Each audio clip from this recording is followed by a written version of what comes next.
अस्सलाम वालेकुम। तो ये मेरे पास है बुक 2 यानी D2 और हम इसका करने जा रहे हैं चैप्टर नंबर 5। और जो सामने आपको एक्सरसाइज नज़र आ रही है ये एक्सरसाइज 5B है। तो हम एक्सरसाइज 5B का सबसे पहले क्वेश्चन नंबर 1 करेंगे।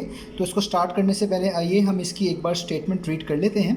तो इसकी स्टेटमेंट में लिखा हुआ है the sum of a whole number and twice the square of the number is 10, find the number.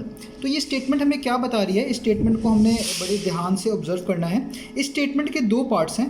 एक पार्ट एंड से पहले वाला है जिसमें लिखा हुआ है सम ऑफ अ होल नंबर, यानी आपने एक होल नंबर का सम करना है। किसके साथ करना है सम, वो एंड के बाद लिखा हुआ है। Twice the square of the number, ऐसे नंबर से आपने इस होल नंबर का सम करना है, यानी उसको ऐड करना है जिसको आपने पहले स्क्वायर करके ट्वाइस किया हो। यानी एक होल नंबर लेना है और यहाँ से इसी होल नंबर को स्क्वायर करने के बाद ट्वाइस करने के बाद आपने सम करना है। तो वो कह रहे हैं जब आप ऐसा करेंगे तो जो आपको नंबर मिलेगा आंसर में, या आप कह लें रिज़ल्ट में, तो वो मिलेगा 10। फाइंड दी नंबर, तो बताएं वो नंबर क्या था, यानी वो जो होल नंबर आपने यहाँ पे चूज़ किया था वो क्या था जिसको अपने ही twice of the square of the number में ऐड करने के बाद आपको 10 मिल रहा था। तो वो नंबर हमने फाइंड करके दिखाना है। मैं इसी स्टेटमेंट को एक बार दोबारा भी एक्सप्लेन करूँगा। तो मैंने ये बोर्ड पे लिख ली है स्टेटमेंट। आइए इसको स्टार्ट करते हैं। तो इस क्वेश्चन को स्टार्ट करने से पहले आपको पता होना चाहिए होल नंबर हम किसको बोलते हैं। होल नंबर एक ऐसा सेट होता है, ये नंबर्स की कैटेगरीज हमने बनाई होती हैं, जैसे प्राइम नंबर्स होते हैं, इवन होते हैं, ऑड होते हैं। तो इसी तरीके से होल नंबर होते हैं। तो होल नंबर ऐसे नंबर्स को कहते हैं जो जीरो से ऑनवर्ड होते हैं, यानी जीरो से स्टार्ट होते हैं और इस तरीके से आगे चलते रहते हैं। इनको हम बोलते हैं होल नंबर। तो अब हम अपने क्वेश्चन पर आते हैं। तो क्वेश्चन के दो पार्ट्स थे, मैंने आपको बताया, एक एंड से पहले वाला पार्ट है और एक एंड के बाद वाला पार्ट है। तो एंड से जो पहले वाला पार्ट है उसमें लिखा हुआ है the sum of a whole number. आपने होल नंबर का सम करना है। ये आ होल नंबर यूज़ हुआ है तो इसका मतलब है कोई होल नंबर आपने सेलेक्ट करना है और उसको सम करना है। किसके साथ सम करना है वो एंड के बाद बताया जा रहा है। उस होल नंबर को आपने सम करना है twice the square of the number के साथ। इसका क्या मतलब है, ट्वाइस का मतलब होता है 2 टाइम्स, यानी वो जो नंबर आपने यहाँ पे सिलेक्ट करना है उसको आपने ट्वाइस करना है लेकिन स्क्वायर लेने के बाद। यानी वो नंबर जो आप यहाँ पे चूज़ करेंगे उसका आप पहले स्क्वायर कर लेंगे, यानी उसका होल स्क्वायर कर लेंगे, उसके बाद आप उसको ट्वाइस करेंगे। ट्वाइस का मतलब है उसको 2 से मल्टीप्लाई करेंगे और ऐड कर देंगे किसमें, इस होल नंबर में जो आपने यहाँ से सिलेक्ट किया होगा या आप कह लें सपोज किया होगा। तो ऐसे नंबर का सम जो कि एक होल नंबर हो और उसमें ऐड किया जा रहा हो twice of the square of that original number, तो उसका जो सम आएगा या जो आंसर में आपको नंबर मिलेगा वो यहाँ पे लिखा हुआ है, बताया हुआ है, वो क्या है 10। तो हमने वो ओरिजिनल नंबर फाइंड करके दिखाना है जो हम यहाँ स्टार्ट में सपोज करेंगे। ये इस क्वेश्चन में हमसे पूछा जा रहा है, यानी sum of a whole number and twice the square of a number is 10। हमें एक कंडीशन दे दी गई है, इस कंडीशन को हमने बनाना है पहले और फिर वो नंबर फाइंड करके दिखाना है। तो जिस नंबर की यहाँ पे बात हो रही है वो हमें नहीं पता वो कौन सा होल नंबर है, क्योंकि होल नंबर की लिस्ट तो 0 से स्टार्ट होती है और बहुत आगे तक चलती जाती है, हम नहीं जानते इसके आगे कहाँ तक रुकेगी ये।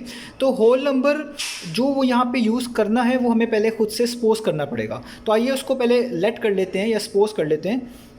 तो मैं यहाँ पर लिख रहा हूँ लेट द गिवन, या आप कह लें लेट द होल नंबर। तो वो जो होल नंबर है हम उसको खुद से सपोज करने जा रहे हैं, वो क्या है, let the whole number is x, या आप उसको कह लें let the whole number be x। ठीक है, इसको हम यहाँ पे रब करके b कर लेते हैं, वो ज़्यादा अप्रोप्रिएट लगेगा। तो हमने खुद से कह लिया कि वो जो होल नंबर है वो क्या है, x है।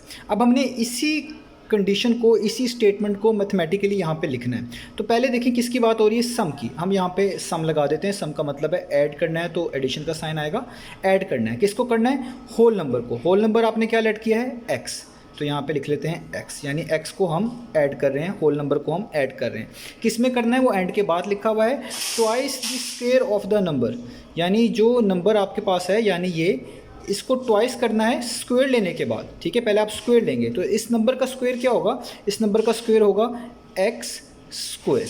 ठीक है, और उसको ट्वाइस करना है। ट्वाइस का मतलब है जो यहाँ पे नंबर लिखा हुआ है इसको आपने 2 से मल्टीप्लाई कर देना है। तो इसको बोलेंगे twice of the square of the number. ठीक है, ये स्क्वायर ऑफ द नंबर है और ये ट्वाइस है, यानी ट्वाइस का मतलब है 2 से मल्टीप्लाई कर रहे हैं। तो ये सारा करने के बाद जो आपको रिजल्ट मिलना चाहिए वो क्या मिल रहा है, इज़ 10, यानी आप इसको इक्वल रख देंगे इसके 10 के।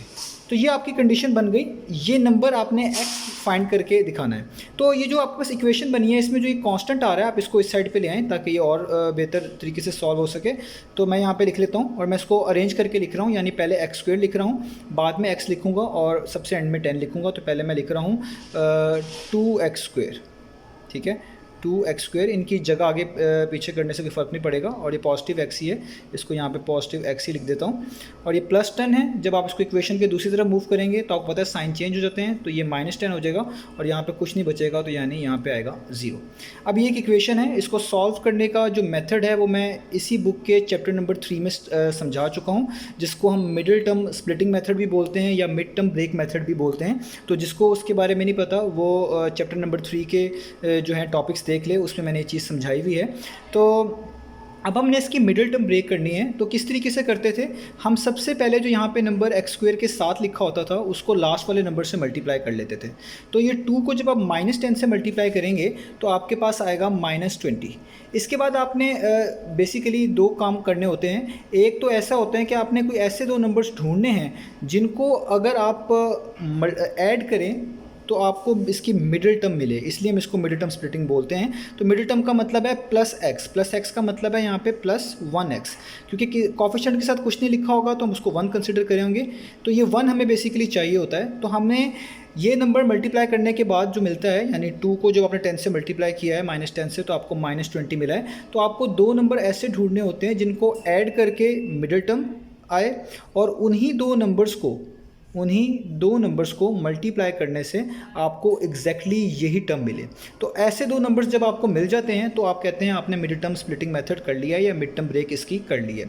तो अब देखें कौन से ऐसे 2 नंबर्स हैं जिनको मल्टीप्लाई करें तो आपको -20 ही मिलता है और उन्हीं 2 नंबर्स को अगर आप ऐड करें तो आपको +1 मिलता है। तो ये बहुत ईजी है। तो देखें वैसे 2 नंबर्स हमें जो रफ में यहाँ पर मैं करके दिखाऊँ तो वो बनते हैं 5 और 4, क्योंकि अगर आप 5 को 4 से मल्टीप्लाई करते हैं तो आंसर आता है आपके पास 20। ऐसे ही है, लेकिन इशू ये है कि इन्हीं 2 नंबर्स को ऐड करके ये मिडिल टर्म आपको मिलनी चाहिए जो कि 1 है। और आपको पता है 5 में अगर आप 4 ऐड करेंगे तो वो 9 बन जाएगा, 1 नहीं बनेगा। तो क्या प्रॉब्लम है? तो इसमें 2 प्रॉब्लम है। एक तो प्रॉब्लम ये है हमें -20 चाहिए, जबकि आंसर में क्या मिल रहा है +20। तो जब भी ऐसा केस हो आपने देखना है यहाँ पे कौन सा साइन है, यहाँ पे पॉजिटिव साइन है मिडिल टर्म के साथ।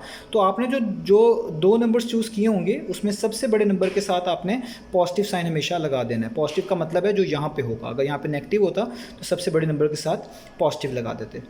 तो अगर नेगेटिव होता तो यहाँ पे नेगेटिव लगा देते, सॉरी, और अगर पॉजिटिव होता यहाँ पे तो पॉजिटिव लगा देते। तो अब हमने इन दोनों को ऐड करके तो देख लिया है कि मिडिल टर्म नहीं आती, तो हम इन दोनों को स्प्लिट करके भी देख लेते हैं। तो अगर आप नोटिस करें मैं इसको लिखूँ +5 -4, तो क्या बनता है? +5 -4 का मतलब है प्लस माइनस माइनस, और 5 - 4 कितना आता है? 1, यानी मिडिल टर्म। और इन्हीं 2 नंबर्स को अगर हम मल्टीप्लाई करें, एक नंबर का नाम है +5 और दूसरा नंबर है -4, तो देखें क्या बनता है? +5 × -4 इक्वल्स होता है प्लस माइनस माइनस और 5 4 टाइम्स 20। तो देखें ये वो 2 नंबर्स हैं जो आपको मिल गए हैं जिनको ऐड करने से आपको मिल रहा है 1, और उन्हीं 2 नंबर्स को मल्टीप्लाई करने से आपको ये वाला नंबर मिल रहा है -20। तो मैंने यहाँ पे ऐड करना का लफ्ज़ यूज़ किया है, तो आप इससे ना परेशान होइएगा कि यहाँ पे सब्ट्रैक्शन लिखी हुई है। आप इसको डिफरेंट वे में भी लिख सकते हैं, वो मैं यहाँ पे लिख के भी दिखाऊंगा। तो इसका मतलब और जो मैंने बोला है उसका मतलब सेम ही बनता है। तो कैसे? आप यहाँ पर लिख लें +5, पहला नंबर क्या है? +5, तो आप यहाँ पर लिख लें +5, ठीक है, और यहाँ पे लिख लें -4, क्योंकि दूसरा नंबर आपने क्या ढूंढा है?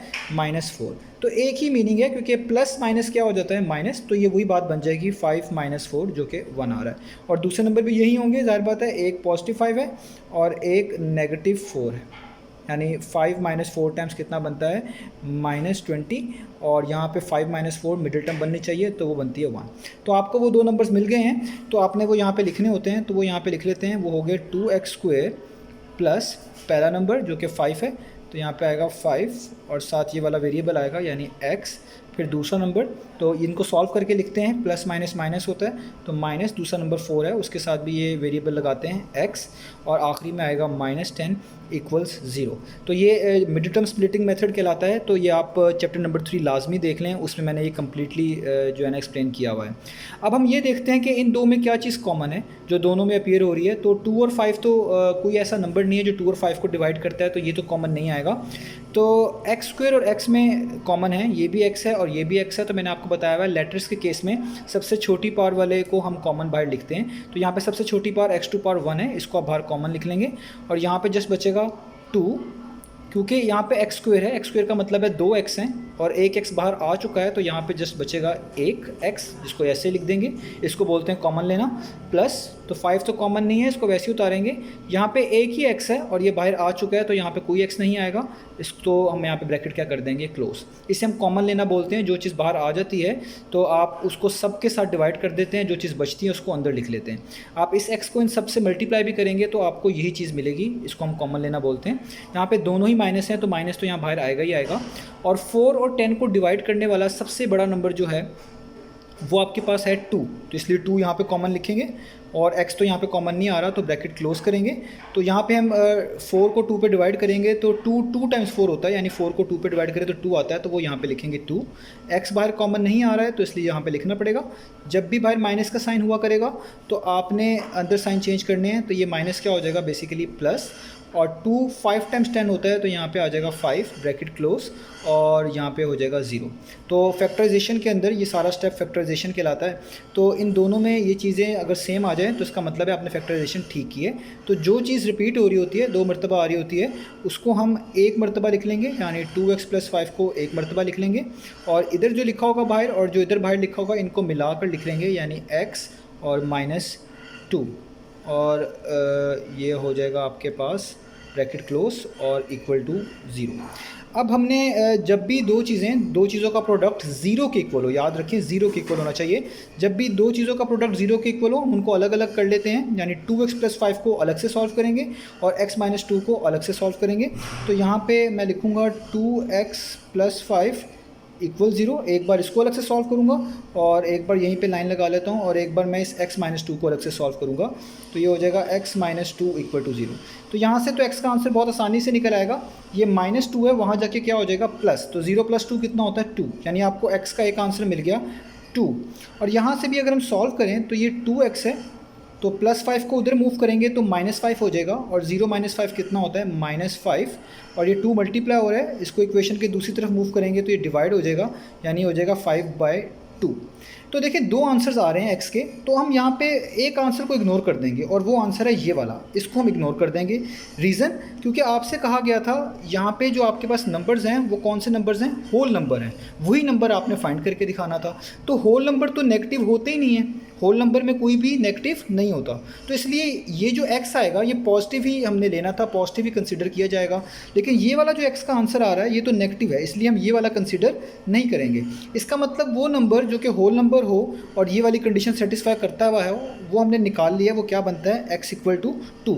तो यही हमारा आंसर है। बेसिकली वो नंबर जो कि होल नंबर था और इस कंडीशन को सेटिस्फाई करता था वो है 2, तो x = 2 ही हमारा होगा इसका आंसर। तो ये था इसका क्वेश्चन नंबर 1। आप इसमें जो मिडिल टर्म स्प्लिटिंग मेथड मैंने यहाँ पे किया है, ये मुझे लगता है कि ये आपको में से जो न्यू होंगे उनके लिए मुश्किल हो जाएगा, तो आप इसके लिए लाजमी चैप्टर नंबर 3 देख लें। इंशाल्लाह मिलते हैं नेक्स्ट वीडियोज़ में।